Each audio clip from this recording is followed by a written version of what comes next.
Tuhan, hanya Tuhan berkuasa dalam kehidupan kami. Ya Bapa ya Tuhanku, hadilah kami yang akan menyampaikan firman Tuhan. Tidak hanya segala perkataan hamba-Mu, biarlah Tuhan yang berkuasa di atas kehidupan kami. Hanya di dalam nama-Mu Tuhan kami berdoa dan mengucap syukur dan memulaikan ibadah kami. Haleluya, amin. Amin. Salam Bapak Ibu dan Saudari. Shalom. Sekali lagi salam. Shalom. Baik, pada hari ini saya mengucap syukur kepada Tuhan yang dimana Tuhan telah memberikan saya waktu untuk menyampaikan firman Tuhan di hadapan Bapak Ibu dan Saudara. Dan saya juga berterima kasih kepada Bapak Ibu dan Saudara telah hadir untuk mendengarkan firman Tuhan. Baik, langsung saja tokoh pembahasan kita pada hari ini yaitu Yakub. Baik, sebelumnya kita tahu dulu silsilah Yakub. Yakub mempunyai 4 istri. Yang pertama Lea, yang kedua Rahel, yang ketiga Bilha, yang keempat Zilpa. Yakub berasal dari ayah kandung Ishak dan ibunya Ribka, dan dari kakek Abraham dan neneknya yaitu Sarah. Yakub mempunyai jumlah saudara cuma satu, yaitu Esau. Jumlah anak 12 orang. Yakub lahir pada tahun 1791 sebelum Masehi dan meninggal pada tahun 1644 sebelum Masehi di Mesir dan dikuburkan di Gua Mapela di Hebron. Lanjut. Bapak Ibu dan Saudara, arti nama Yakub yaitu Allah mengubah namanya menjadi Israel karena telah bergumul melawan Allah dan manusia. Di mata Allah, Yakub seorang penjuang. Dia memperjuangkan berkat. Dia tidak mau melepaskan Allah sebelum memperoleh berkat. Dalam Kejadian 32 ayat 22 sampai 23. Lanjut. Dosa yang pernah dilakukan Yakub. Yakub disebut penipu. Yakub telah menipu ayahnya dan kakak laki-lakinya, yaitu Esau. Hal ini membuat Yakub jatuh ke dalam dosa. Yakub melakukan penipuan karena ingin memiliki hak kesulungan. Semua ini efek yang tidak berimanan, ragu akan rencana Allah terhadap dirinya sehingga Yakub melakukannya dengan caranya sendiri. Dalam Kejadian 27 pas 27 ayat 18 sampai 30. Lanjut.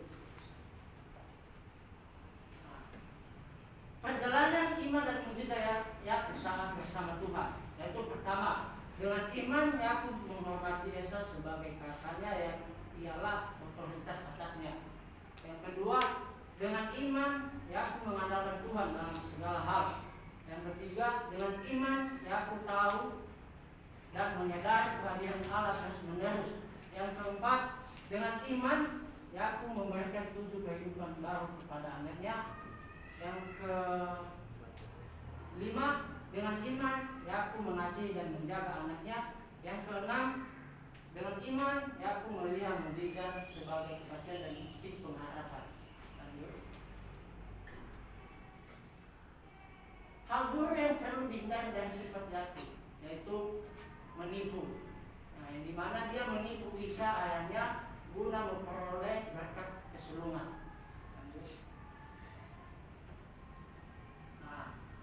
Teladan hidup Yakub yaitu berjuang dalam kemampuan hati. Dalam Kejadian 29 ayat 20 sampai 30. Yang selanjutnya berseru kepada Tuhan dalam Kejadian 32 pasal 9 sampai 12. Selanjutnya berdamai dengan Esau dalam Kejadian 33 ayat 1 sampai 20. Seterusnya taat perintah Allah dalam Kejadian 35 ayat 1 sampai 8. Seterusnya mendapat berkat dan kuasa dari Tuhan dalam Kejadian 35 ayat 11 sampai 13. yang terakhir, hidup bersama dengan Allah dalam Kejadian 35 ayat 14 sampai 15. Lanjut. Teladan hidup Yakub. Ya kan? Kisah menarik dari Yakub. Baik, tema kita pada hari ini yaitu dari penipu menjadi penjual yang menang. Amin. Dalam Kejadian 35 ayat 1 sampai 15. Baik saudari dan Bapak Ibu yang ada di sini, kita perlu tahu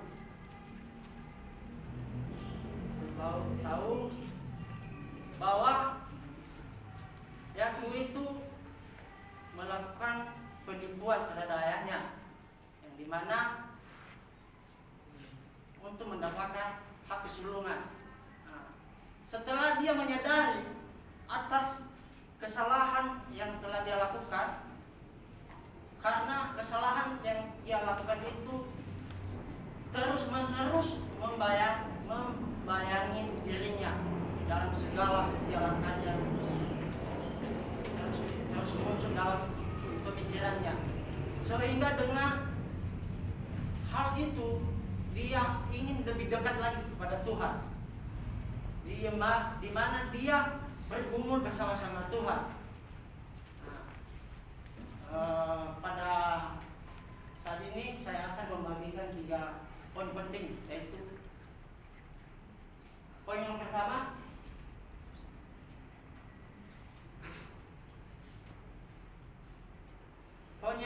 yaitu meresponi perkataan Tuhan.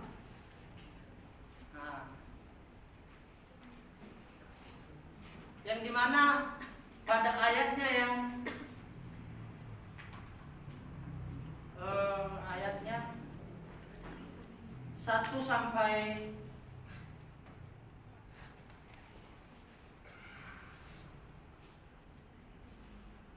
pada ayat 1 sampai 5, salah satu suara membacakan kepada kita.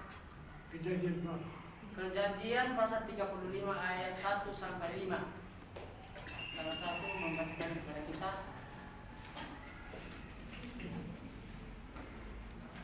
Kejadian 35 ayat 1 sampai 5. Yakub di Betel untuk kedua kalinya. Allah berfirman kepada Yakub, "Bersiaplah, pergilah ke Betel, tinggallah di situ dan buatlah di situ mezbah bagi Allah yang telah menampakkan diri kepadamu ketika engkau lari dari Esau kakakmu."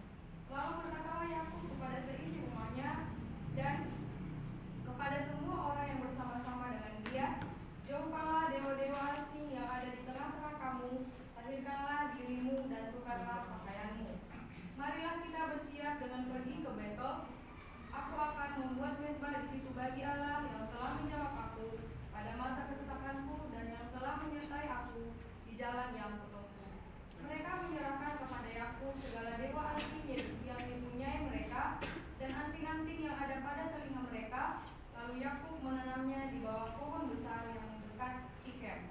Sesudah itu berangkatlah mereka, dan kedahsyatan dari Allah meliputi kota-kota sekeliling mereka, sehingga anak-anak Yakub tidak dikejar demikian. Maaf sampai ayat yang ke-8. Lalu sampailah Yakub ke Luz yang di tanah Kanaan, yaitu Betel, ia dan semua orang yang bersama-sama dengan dia. Didirikannya mezbah di situ dan dinamainya tempat itu El Betel, karena Allah telah menyatakan dirinya kepadanya di situ ketika ia lari terhadap kakaknya. Ketika Deborah inang pengasuh Ribka mati, dikuburkanlah ia di sebelah hilir Betel di bawah pohon besar yang dinamai orang pohon besar penangisan. Amin. Ya, Bapak Ibu dan Saudara, yang dimana pada poin yang pertama ini meresponi perkataan Tuhan, yang dimana Yakub taat terhadap perintah Tuhan, sehingga pergi ke Betel dan mendirikan mezbah El Betel. Bapak Ibu, kata El Betel ini dalam bahasa Ibrani Bet-El atau Bedel, atau artinya dalam bahasa Indonesia rumah Tuhan.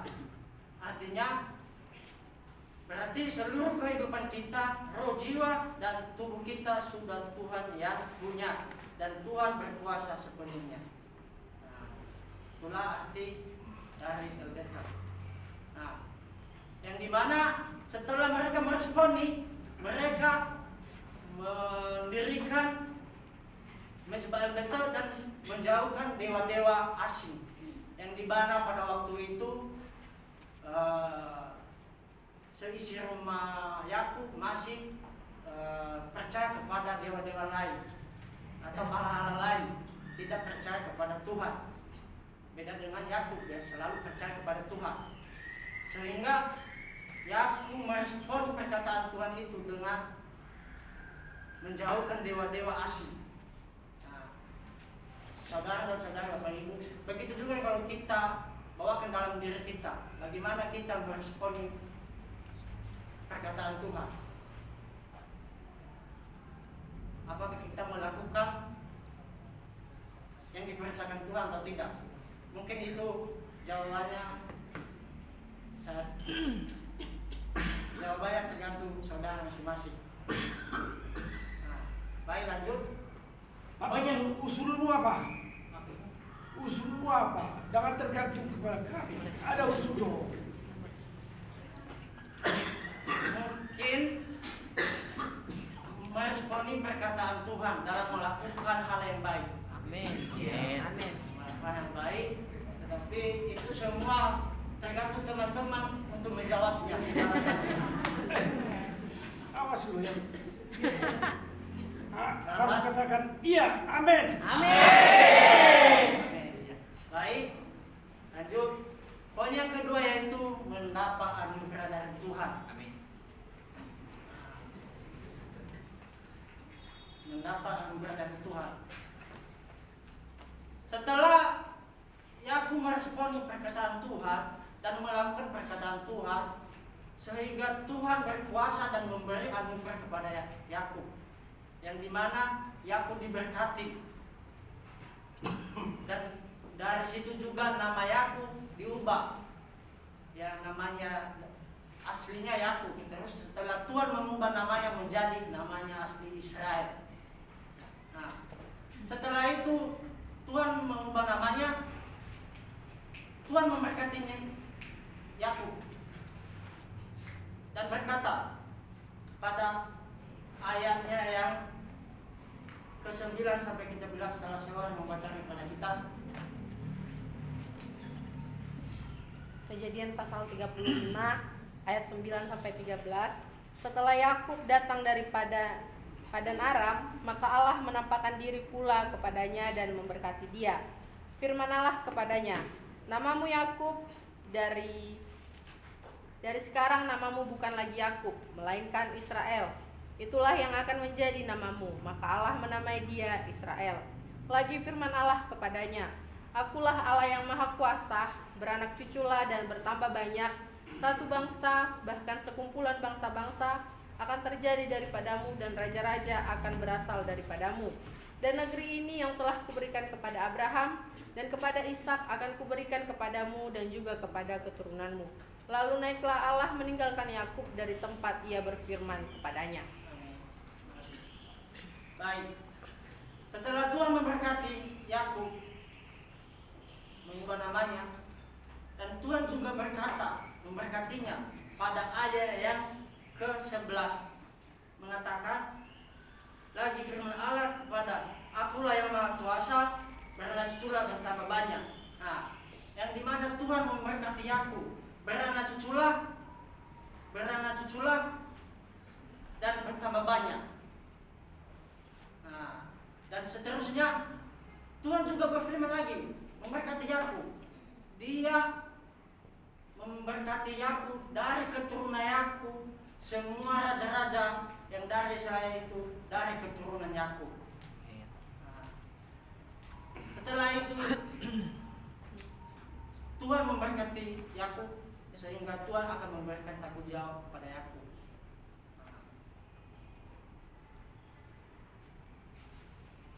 Bapak, Ibu, dan teman-teman yang saya kasihi, jika kita dikasih tanggung tanggung jawab apakah kita melakukannya atau tidak. Pasti melakukan kan? Jika kita melakukannya, pasti Tuhan akan memberkati kita, memberikan anugerah. Tetapi jika kita tidak akan melaksanakan tanggung jawab yang akan diberikan kepada Tuhan, tetapi Tuhan juga akan tidak memberkati kita, akan lebih jauh kepada kita. Untuk itu teman-teman, marilah kita melaksanakan tanggung jawab kita sebagai mahasiswa STIKSM. Amin. Baik, lanjut. Poin yang ketiga yaitu melaksanakan perintah Tuhan. Yang terambil dari pasal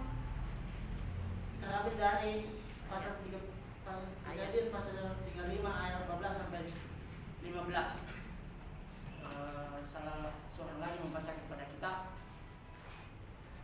Lanjut kebenaran firman Tuhan ayat 14. Kemudian Yakub mendirikan tugu di tempat itu, yakni tugu batu. Ia mempersembahkan korban curahan dan menuangkan minyak di atasnya. Yakub menamai tempat di mana Allah telah berfirman kepadanya, Betel. Amin. Terima kasih.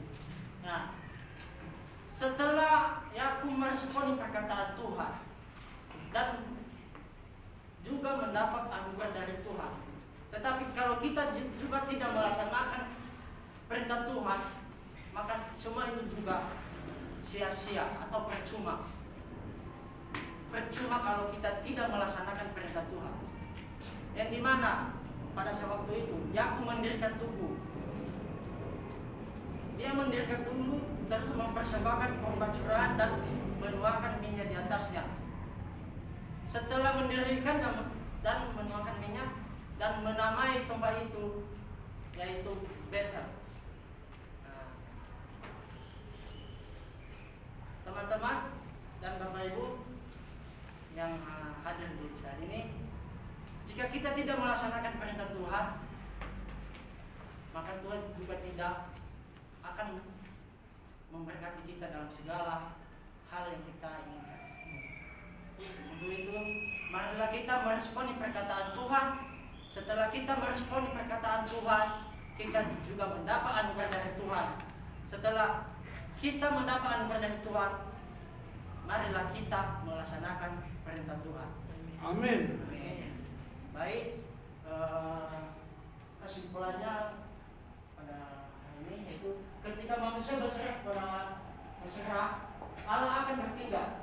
Demikian hanya dengan Yakub, ia dan keluarganya selama tiba di Betel tanpa satupun dari bangsa-bangsa asing yang berani mengusir perjalanan mereka. Bahkan perintah Tuhan juga dinyatakan kepadanya, ditandai dengan ditegaskannya kembali nama baru yang menjadi Israel.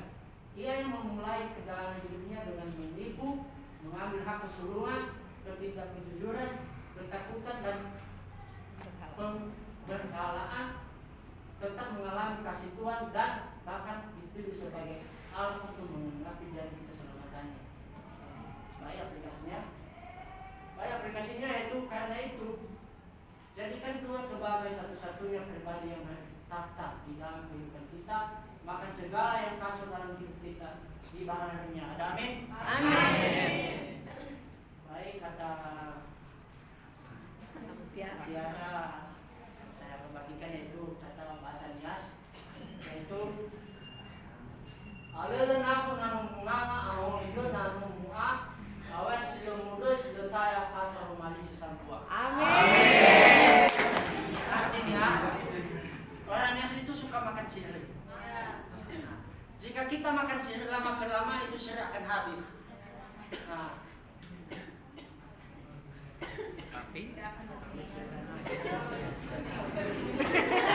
yang satunya ahor itu nanu artinya makanan itu kalau kita makan pasti habis kan? Ya. Lama-kelama pasti habis kan? Ya.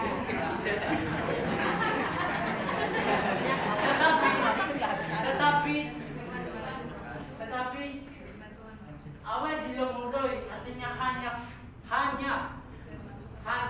tetapi tahunan itu firman Tuhan. Artinya hanya firman Tuhan yang tidak habis-habis. Amin.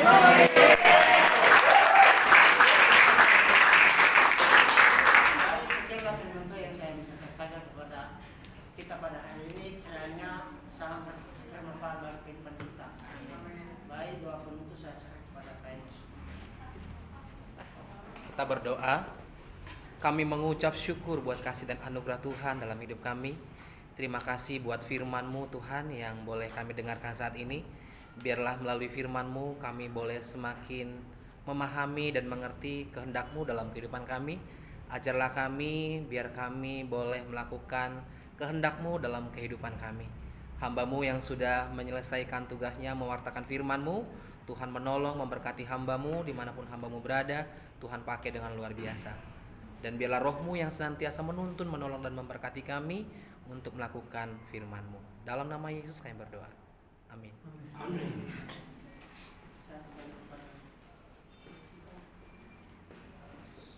Kita mendengarkan firman Tuhan Alkitabiah